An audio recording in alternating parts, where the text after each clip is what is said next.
حصے کے اندر سورہ توبہ کا اختتام ہو رہا ہے، پھر آگے سورہ یونس شروع ہوتی ہے۔ 10ویں پارے کے شروع کے 3 صفحات کے اندر اللہ تعالیٰ نے موٹی موٹی 3 باتیں بیان کی ہیں۔ ویسے تو ہر لائن کے اندر اللہ نے مسئلہ بیان کیا ہے، لیکن موٹی موٹی آپ کو بات بتا دیتا ہوں۔ اللہ تعالیٰ نے جو مین مسئلے بیان کیے ہیں سورہ توبہ کے آخر کے اندر 3 باتیں بیان کی ہیں۔ سب سے پہلی بات، اللہ نے منافقوں کی دوبارہ یہاں مذمت کی ہے، اور دوسرے نمبر پر اللہ نے مومنوں کی 9 صفات بیان کی ہیں، اور تیسرے نمبر پر اللہ تعالیٰ نے 3 مخلص صحابہ کی توبہ کو قبول کا وہ بیان فرمایا ہے۔ منافقوں کی مذمت کیا ہے؟ رب العالمین نے فرمایا، اے پیغمبر جب آپ جنگ تبوک سے واپس آئیں گے تو منافق آپ کے پاس آئیں گے اور آپ کے سامنے آ کر آپ سے وہ باتیں کریں گے، 3 قسم کی باتیں کریں گے۔ اللہ نے پہلے صفحے کے اندر وہی 3 باتیں بیان کی۔ فرمایا سب سے پہلے وہ آئیں گے آپ کے سامنے، عذر پیش کریں گے، بہانے پیش کریں گے، تو آپ نے ایک ہی لفظ کہنا ہے کہ لا تعتذروا، اب معذرت قبول نہیں کرو، تمہاری کوئی معذرت قبول نہیں کی جائے گی۔ اور دوسرے نمبر پر ہے پیغمبر آپ نے ان سے کیا کرنا ہے؟ فَأَعْرِضُوا عَنْهُمْ، ان سے اعراض کرنا ہے، منافقوں سے نفرت کرنی ہے، دور کرنا ہے۔ اور تیسرے نمبر پر پیغمبر وہ آئیں گے یحلفون لکم لترضوا عنہم، وہ منافق آ کر قسمیں کھا کے تمہیں جھوٹی قسمیں سنا کے راضی کرنے کی کوشش کریں گے، تم نے سمجھنا ہے کہ یہ منافق جھوٹے ہیں کہ کسی قسم کے اوپر اعتبار نہیں کرنا۔ اللہ تعالیٰ نے یہ منافقوں کے حوالے سے 3 باتیں یہاں کی ہیں۔ اس کے بعد مومنوں کی اللہ نے 9 صفات بیان کی ہیں۔ فرمایا کہ مومنوں کی پہلی صفت یہ ہے جو بھی میں نے نماز کے اندر بھی پڑھی ہے، فرمایا کہ التائبون، مومن توبہ کرنے والے ہیں، عابدون عبادت کرنے والے ہوتے ہیں، حامدون حمد کرنے والے ہوتے ہیں، سائحون اللہ کی راہ میں سفر کرنے والے ہوتے ہیں، راکعون رکوع کرنے والے ہوتے ہیں، سجدے کرنے والے ہوتے ہیں، نیکی کا حکم دینے والے، برائی سے روکنے والے ہوتے ہیں، والحافظون لحدود اللہ، اللہ کی حدود کی حفاظتیں کرنے والے ہوتے ہیں۔ اللہ نے یہ 9 صفات مومنوں کی بیان کی ہیں۔ اور سورہ توبہ کے آخر کے اندر آیت نمبر 118 کے اندر 3 صحابہ کی توبہ کے قبول کا اللہ نے بیان فرمایا ہے۔ وَعَلَى الثَّلَاثَةِ الَّذِينَ خُلِّفُوا، یہ 3 صحابی کون تھے؟ سب سے پہلے صحابی تھے حضرت کعب بن مالک، حضرت مرارہ بن ربیع رضی اللہ تعالیٰ عنہ، حضرت بلال بن امیہ رضی اللہ تعالیٰ عنہ۔ یہ 3 صحابی تھے، جب وقت کا حکمران خلیفہ حکم دے دے جہاد کے لیے نکلو تو پھر سب کے اوپر جہاد فرض عین ہو جاتا ہے۔ ان 3 صحابہ نے کہا کہ اللہ کے نبی جا رہے ہیں، راستے کے اندر روم کے اندر جانا ہے، مکہ سے روم کا بہت لمبا سفر ہے، 1-2 دن لگ جائیں گے، ہم بھی پہنچ جائیں گے پیچھے۔ لیکن ہوتا کیا گیا کہ ایسا ایسا سستی ہوتی اللہ کے نبی واپس آ گئے، جانے کی توفیق نہیں ہوئی۔ اللہ کے رسول علیہ السلام نے پھر ان کے ساتھ سخت ہو، یہ 9 بندے رہ گئے تھے، 6 لوگوں نے آ کے تو معذرت کر لی، حتیٰ کہ انہوں نے اپنے آپ کو مسجدوں کے ستون کے ساتھ اس طرح باندھ دیا، بھوکے پیاسے ہڑتال کر دی، جب تک اللہ معاف نہیں کرے گا تو ہم نہیں جائیں گے۔ اللہ نے پھر ان کو کہا کہ نبی علیہ السلام نے ان کو بھیج دیا واپس بھی جاؤ، اور 3 بندے یہ رہ گئے تھے، یہ بڑے اپنے فعل کے اوپر بڑے شرمندہ تھے کہ ہم نے یہ کیا کیا۔ 50 دن تک نہ نبی پاک نے ان سے زبان ملائی، نہ آنکھیں ملائیں، صحابہ کا کوئی بندہ ان کے ساتھ باتیں نہ کرے، اور بیوی کو، ان کی بیویوں کو کہا کہ تم بھی ان کے گھروں سے چلے جاؤ، کوئی صحابی ان سے بولنے کے لیے تیار نہیں ہوا۔ تو خود اللہ کا قرآن کہتا ہے کہ ذاقت علیہم، ان کے نفس تنگ ہو گئے، زمین اپنی وسعت کے باوجود ان کے اوپر جو ہے تنگ ہو گئی۔ تو صحابہ پھر 50 دن کے بعد اللہ تعالیٰ نے ان اللہ هو التواب الرحیم، توبہ قبول کرنے والے رب نے پھر ان کی توبہ قبول فرمائی۔ تو ان 3 صحابہ کا ذکر ہے۔ اس کے بعد سورہ یونس شروع ہوتی ہے۔ یہ پیغمبر ہے حضرت یونس بن متہ علیہ السلام، عراق کا علاقہ ہے نینوا، وہاں یہ رہتے تھے، عراق کے علاقہ کے اندر، وہاں اللہ نے ان کو نبی بنا کر بھیجا۔ تو ان کا ذکر ہے اس سورت کے اندر، آخر کے اندر اللہ نے پھر اس مناسبت سے سورت کا نام بھی سورہ یونس رکھ دیا ہے۔ تو اس قوم کی توبہ اللہ کو اتنی پسند آئی کہ اللہ نے اس قوم پر آیا عذاب اللہ نے پھر واپس بھیج دیا۔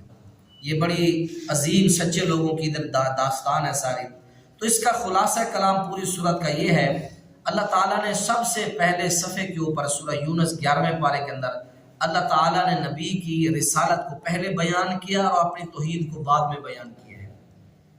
تو فرمایا کہ مکہ والوں نے میرے نبی کی نبوت کو محض اس لیے ٹھکرا دیا کہ یہ انسان ہے، ہم انسان کو نبی نہیں مانتے۔ تو اللہ تعالیٰ نے اس چیز کا تذکرہ کیا ہے کہ اکان للناس عجبا ان اوحینا الی رجل منہم، یہ تعجب کرتے ہیں کہ ہم نے وحی کی ہے ان میں سے ایک مرد کی طرف، وہ ڈراتا ہے لوگوں کو اور خوشخبری دیتا ہے ایمان والوں کو۔ تو یہ مکہ کے مشرک اس چیز سے نفرت کرتے تھے کہ یہ بھیجا بھی اللہ تعالیٰ نے ہم میں سے غریب بچے کے وہ نبی بنا کر، جو یتیم ہے اور سب سے زیادہ عام غریب ہے اس کو نبی بنایا۔ تو اس وجہ سے اللہ کے نبی کی رسالت کو یہ ٹھکراتے تھے۔ اور پھر ان ربکم اللہ الذی خلق السماوات، اللہ نے اپنا تعارف کرایا، لوگوں تمہارا رب ہوا جس نے آسمانوں کو پیدا کیا، زمینوں کو پیدا کیا 7 دنوں کے اندر۔ اس کا عرش پہلے پانی کے اوپر تھا، پھر وہ آسمان پر مستوی ہو گیا۔ یدبر الامر، کائنات کے جتنے معاملات ہیں سبھی کی تدبیریں، سبھی کے بارے میں وہی فیصلے کر رہا ہے۔ اس کے بعد اللہ تعالیٰ نے پھر آگے مشرکین کے 3 مطالبے بیان کیے۔ سب سے پہلا مطالبہ مشرکین کا یہ تھا، وہ کہتے تھے اے رسول پیغمبر محمد بن عبداللہ، ہم نے تیرا انکار کر دیے، عذاب پھر بھی نہیں آتا۔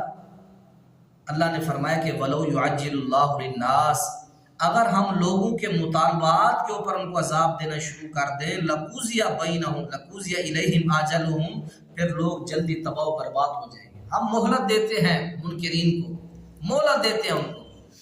پہلا مطالبہ یہ تھا تجھے نہیں مانتے پھر بھی عذاب نہیں آ رہا، اور دوسرا مطالبہ یہ ہے اے پیغمبر کہ تم لا یرجون لقاءنا ائت بقرآن غیر ھذا او بدلہ، یہ قرآن اور لے آ، یہ اس کو بدل دے۔ دوسرا مطالبہ ہمارا یہ ہے، پھر تجھے نبی مانیں گے۔ نبی پاک نے کہا اے لوگوں، ما یکون لی ان ابدلہ من تلقاء نفسی، میرے لیے ممکن نہیں ہے کہ میں اللہ کے کلام کو اپنی طرف سے بدل دوں، میرے اختیار میں نہیں ہے یہ۔ اور تیسرا مطالبہ مشرکین کا یہ تھا، اگر تو سچا رسول ہے تو پھر جلدی عذاب لے آ، وَيَقُولُونَ مَتَىٰ هَٰذَا الْوَعْدُ إِن كُنتُمْ صَادِقِينَ، اگر تو سچا ہے تو پھر جلدی عذاب اللہ سے مانگ لے آ ہم پر۔ یہ 3 مطالبات مشرکین نے اللہ کے رسول علیہ السلام سے کیے۔ اور اس کے بعد پھر قیامت کا ذکر کیا گیا، فرمایا لوگوں قیامت آئے گی، قیامت کے دن کوئی کسی کی سفارش نہیں کرے گا مگر اللہ تعالیٰ کی اجازت کے ساتھ۔ پھر حضرت نوح پیغمبر کا ذکر کیا گیا کہ نوح علیہ السلام وہ عظیم پیغمبر تھے جنہوں نے 950 سال اپنی قوم کو دعوت دی، چاند ماننے والے ہوئے، اور باقی جتنی قوم تھی حتیٰ کہ سردار جتنے تھے سارے آپ کے مخالف تھے۔ اللہ نے سب کو تباہ و برباد کر دیا، جو بچے تھے آپ کے مومن اللہ نے ان کو کشتی میں بٹھا کے طوفان نوح سے ان کو بچا کے ان کی حفاظت فرمائی۔ پھر انہی سے اللہ تعالیٰ نے آج تک یہ نسل کا سلسلہ، انسانوں کا سلسلہ جاری رکھا ہے۔ اور اس کے ساتھ اللہ تعالیٰ نے کفار کے لیے بد دعا کا بھی ثبوت دیا ہے۔ حضرت نوح پیغمبر نے بد دعا کی ہے، قالوا ربنا انک آتیت فرعون وملأہ زینۃ واموالا فی الحیاۃ الدنیا، اللہ تو نے فرعون کو بہت زیادہ مال دیا ہے، اس کی وجہ سے وہ لوگوں کو گمراہ کرتا ہے۔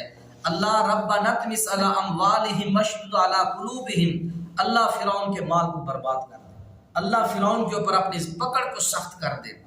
تو آپ کافروں کے لیے بد دعائیں بھی کر سکتے ہیں اگر ان کے حق میں ہدایت نہیں ہے۔ اللہ ان کے حق میں ہدایت نہیں ہے، جس طرح ٹرمپ ہے دوسرے ممالک کے، اللہ نے جتنے کفار ہیں ان کے حق کے اندر ہدایت ہے تو ان کو جلد نصیب فرما، وغیرہ اللہ ان کو برباد کر دے۔ آپ کافروں کے لیے بد دعائیں بھی کر سکتے ہیں، جس طرح کافروں نے ایران کے اندر اتنا بڑا حملہ کیا، سکول کے اوپر 40 بچیاں جو انہوں نے جو شہید کر دی، سکول کے اوپر انہوں نے حملہ کیا، اٹیک کیا، 40-45 کے قریب جو ہے بچیاں شہید کر دی ظالموں۔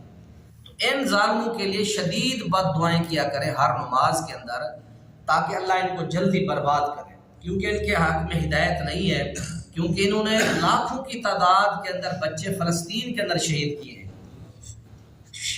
کثرت کے اندر آپ نے ویڈیو دیکھی ہے۔ بہرحال آپ کافروں کے لیے بد دعا کر سکتے ہیں۔ اللہ نے پھر فرعون کا تذکرہ کیا کہ جب مصر سے حضرت موسیٰ علیہ السلام اپنے قوم کو، بنی اسرائیلیوں کو بچا کے راتوں رات نکل کے آ گئے، تو سب یہ اٹھے تو دیکھا کہ بنی اسرائیل تو بھاگ گئے، تو یہ بھی پیچھے پیچھے چل پڑے۔ تو اللہ تعالیٰ نے سمندر ان کو کراس کرایا، جب یہ سمندر کے اندر آئے اللہ نے فرمایا سمندر چل، اللہ نے ان کو غرق کر دیا۔ تو فرعون ڈوبتے ہوئے اللہ تعالیٰ سے دعائیاں کرنے لگا، اللہ آن میں ایمان لاتا ہوں، آمنتو باللذی آمنت بی بنو اسرائیل، اللہ میں اس ذات پر ایمان لے آتا ہوں جس ذات کے اوپر بنو اسرائیل ایمان لے آئی ہے۔ اب تک بنی اسرائیل کو اپنا نوکر سمجھتا تھا، ان سے گھاس کٹواتا، گھر کی نوکریاں کرواتا، ان کو جوتی کے برابر بھی نہیں سمجھتا تھا۔ آج وہی ظالم کہہ رہا ہے کہ آمنتو بی بنو اسرائیل، اللہ میں اس ذات پر ایمان لے آیا جس ذات پر اسلام یہ ایمان جو بنی اسرائیل لائے، وَأَنَا مِنَ الْمُسْلِمِينَ، اللہ میں مسلمان فرما بردار بنتا ہوں۔ اللہ نے فرمایا آن وقد عصیت، اے ظالم آدمی تو پہلے نافرمانیاں کرتا تھا، فساد پھیلاتا تھا اور خدا کو ہونے کا دعویٰ کرتا تھا، اب تو ایمان لے آتا ہے، تیرا میں وہ حشر کروں گا کہ دنیا یاد رکھے گی۔ فَالْيَوْمَ نُنَجِّيكَ بِبَدَنِكَ لِتَكُونَ لِمَنْ خَلْفَكَ آیَةً، میں تجھے غرق بھی کروں گا، غرق کرنے کے بعد تیرے جسم کو بھی نہیں سڑنے گلنے دوں گا، تیرے جسم کو رہتی دنیا تک میں عبرت کا نشان بناؤں گا۔ آج بھی دنیا کے عجائب گھروں کے اندر، چڑیا گھر کے اندر اس ظالم کا جسم پڑا ہوا ہے، اللہ نے اس کو محفوظ رکھا ہے، یہ دنیا کے لیے عبرت ہے۔ اس کے بعد حضرت یونس پیغمبر کا ذکر فرمایا کہ فَلَوْلَا كَانَتْ قَرْيَةٌ آمَنَتْ فَنَفَعَهَا، عین عذاب کے وقت کوئی قوم ایسی نہیں ہے جس کو اس کے ایمان لانے نے فائدہ دیا ہو، عذاب کے اوپر آ گیا ہو اور پھر اس کے ایمان نے اس کو فائدہ دیا ہو، الا قوم یونس، سوائے حضرت یونس پیغمبر کی قوم ہے، اس کے علاوہ آیا عذاب کسی قوم سے نہیں ٹلا، آتا ہے تو وہ تباہ کر کے جاتا ہے۔ وحد یہ قوم یونس علیہ السلام ہے جس کے اوپر عذاب آیا تو اللہ نے ان کی توبہ کو اتنا پسند کیا، اللہ نے ان کو فوراً معاف کر دیا۔ اللہ تعالی ہم سب کو معاف فرمائے۔